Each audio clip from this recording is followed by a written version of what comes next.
तो क्या आपका भी जीके में अच्छा स्कोर नहीं आ रहा है? अगर हाँ, तो ये वीडियो आपके लिए है। इस वीडियो में मैं एग्ज़ाम के लास्ट 45 डेज़ के लिए उन हाइल्डिंग जीके टॉपिक्स के बारे में बताऊंगा जो मैंने पिछले 2 साल के पेपर्स एनालाइज करके आइडेंटिफाई किए हैं।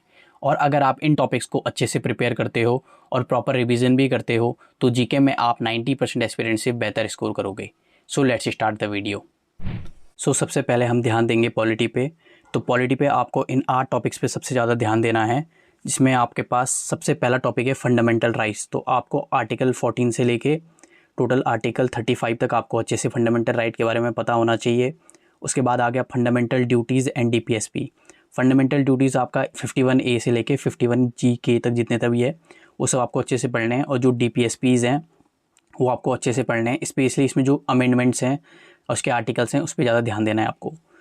फिर आता है प्रेसिडेंट। तो प्रेसिडेंट में आपको जो इसकी पार्डनिंग पावर है, इसका इलेक्शन हो गया, इसका इम्पीचमेंट हो गया, वो सब आपको अच्छे से इसमें पढ़ना है। फिर पार्लियामेंट हो गया। पार्लियामेंट में आपके पास लोकसभा, राज्यसभा हो गया, उसमें जॉइंट सीटिंग हो गई, मनी बिल हो गया, ये सब आपको अच्छे से पढ़ने हैं। उसके बाद हो गया सेंटर स्टेट रिलेशन। ये आपका जो एसएससी सीजीएल 2025 था, इस टॉपिक से आपका मैक्सिमम क्वेश्चन पूछे गए थे, इसलिए आपको इस टॉपिक को भी अच्छे से प्रिपेयर करना है। उसके बाद आपके पास 12 शेड्यूल्स हो गए या जितने पार्ट्स हैं आपके, वो सब आपको अच्छे से पढ़ने हैं।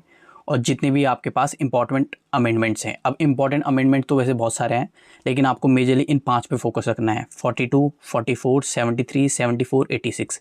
इनसे ही मैक्सिमम 95% क्वेश्चन इसी से पूछे जाते हैं, तो आपको इन पे ही मैक्सिमम ध्यान देना है। एंड लास्ट टॉपिक है आपके पास पंचायती राज एंड म्यूनसिपैलिटी।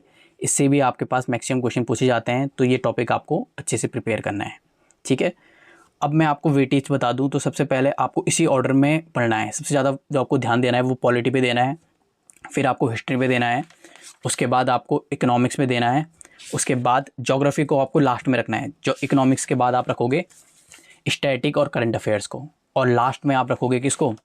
लास्ट में रखोगे आप ज्योग्राफी को, क्योंकि ज्योग्राफी का वेटेज कम है एज़ कम्पेयर टू स्टैटिक और current affair, specially prelims exam में, तो आपको इसको ध्यान देना है। अब मैं आपको बताऊँगा हिस्ट्री में। तो हिस्ट्री में जनरली आपके पास 3 पार्ट्स में हिस्ट्री डिवाइड है, मॉडर्न, एशियंट और मिडिएवल। तो आपको इसी अकॉर्डिंग क्या रखना है, इस पर ध्यान देना है। सबसे पहले आप मॉडर्न को सबसे ज़्यादा प्रायोरिटाइज करोगे, फिर आप एशियंट को रखोगे, फिर मिडिएवल करोगे, क्योंकि मिडिएवल के question as compared to modern और एशियंट कम देखे जा रहे हैं, इसलिए आपको ये दोनों रखने हैं। और इसमें जो इंपॉर्टेंट चैप्टर्स हैं वो मैं आपको बता देता हूँ। मॉडर्न में आपके पास रिवोल्ट ऑफ 1857 हो गया, गांधीन एरा हो गया जो 1915 से लेकर 1947 तक है। उसके बाद इंडियन नेशनल कांग्रेस हो गया आपका, गवर्नर, वॉइसरॉय हैं जितने भी अपॉइंट हुए हैं वो सब आपको मॉडर्न में अच्छे से पढ़ने हैं। उसके बाद जितने भी इंपॉर्टेंट एक्ट्स हैं, जैसे आपके पास गवर्नमेंट ऑफ एक्ट 1773 हो गया, पिट्स इंडिया एक्ट 1784 हो गया, गवर्नमेंट ऑफ एक्ट 1919 हो गया एंड गवर्नमेंट ऑफ एक्ट 1935 हो गया। इन टॉपिक्स को आपको मॉडर्न हिस्ट्री पे ज़्यादा वेटेज रखना है।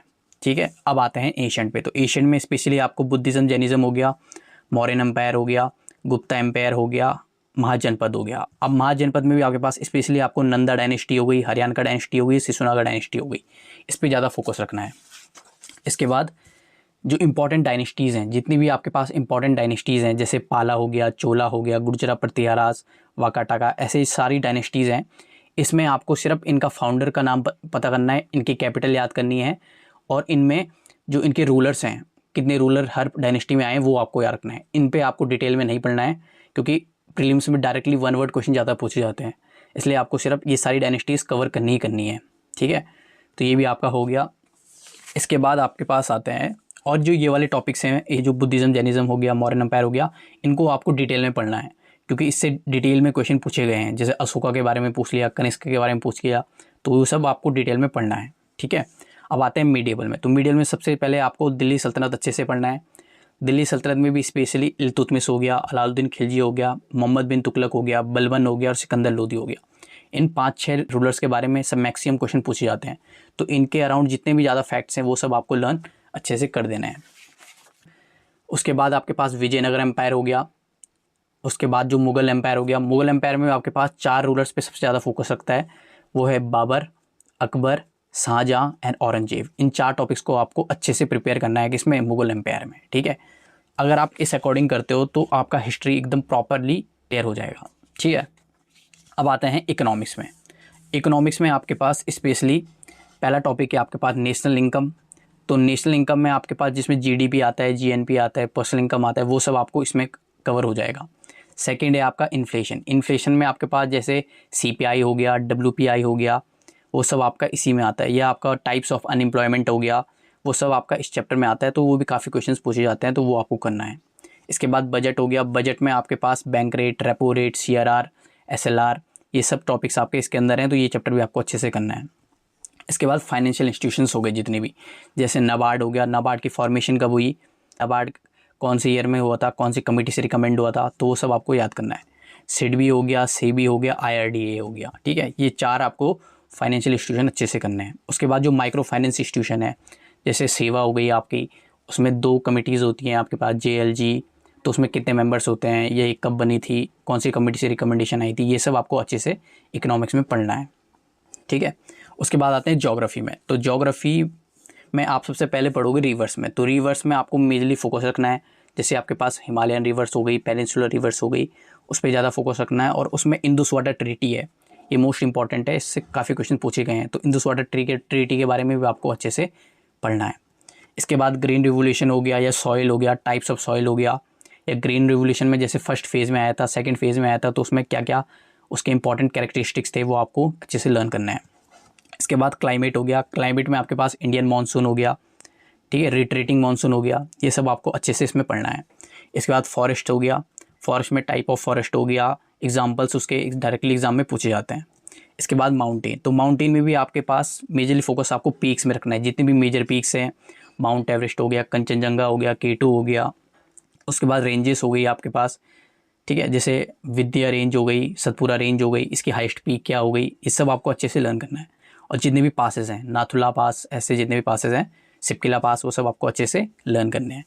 इसके बाद हो गए पार्क्स एंड वाइल्ड लाइफ। अब पार्क्स एंड वाइल्ड लाइफ में आपको सब चीज़ लर्न नहीं करनी है, आपको सिर्फ ये याद करना है कि कौन सी वाइल्ड लाइफ या कौन सा पार्क कहाँ कौन से स्टेट में है, और वो वहाँ कौन सा एनिमल फेमस है, ठीक है।